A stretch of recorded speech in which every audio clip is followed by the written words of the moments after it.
We gratefully acknowledge the financial contribution from the Law Foundation of Ontario for funding this project. The Law Foundation of Ontario is a non-profit organization with a unique mandate to improve access to justice for the people of Ontario.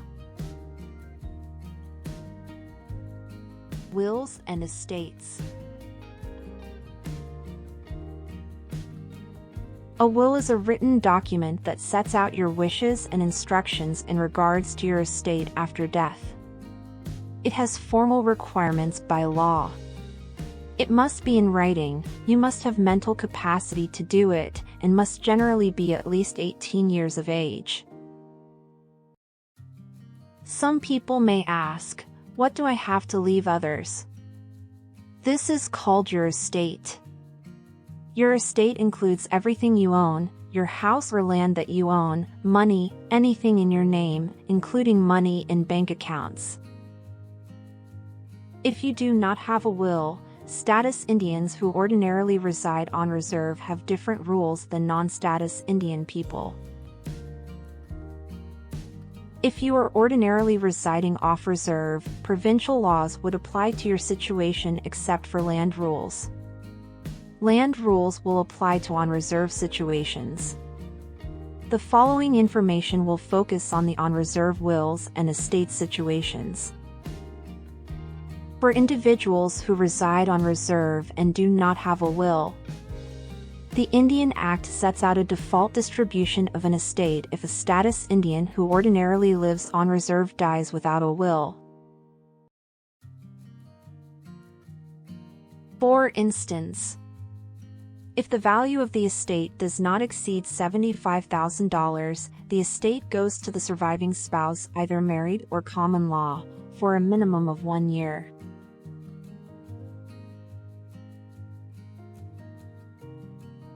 If you do not have a will and are a status Indian who ordinarily resides on reserve, you have different rules than non-status Indian people.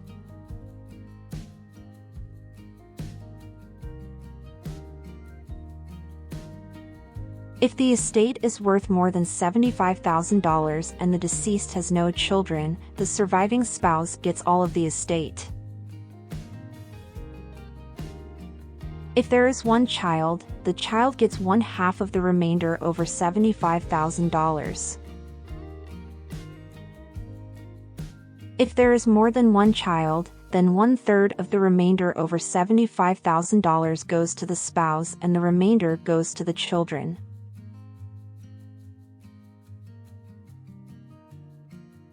If there is no spouse, child or children, then the estate goes to parents, if no parents, then brothers and sisters, and so on and so forth.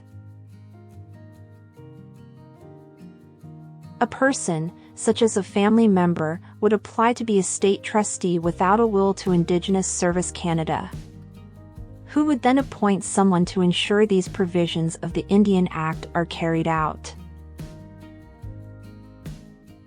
Wills and couples. Often, couples who have been together a very long time believe that their estate is shared, that it belongs to both of you. This may not be true and is often not the case. Both individuals in the relationship need to have separate wills. Things that you own may have debt or money owed on them. They are still part of your estate, but a debt or money owed on these things must be paid before any gifts can be distributed from an estate. Some things that you own may not be transferable as you would wish because they are used as security or collateral to pay that debt owed. An example of this may be a house or car that has a loan against it. These debts must be paid in full before any gifts are distributed from your estate. Also, if there are other debts that must be paid, things that you intend to gift may not be transferable because of this need to pay debts unrelated to the object. Each spouse must have a will separate from the other, and each must deal with their own things. Even though that is the case, a very common approach for spouses is to have what they call reciprocal wills. Reciprocal wills are common. Essentially, in reciprocal wills, if one spouse dies, the surviving spouse gets the entire estate.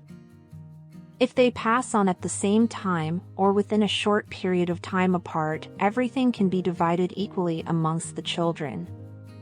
If one spouse predeceases the other, once the surviving spouse passes on, the estate can then be divided equally amongst the children.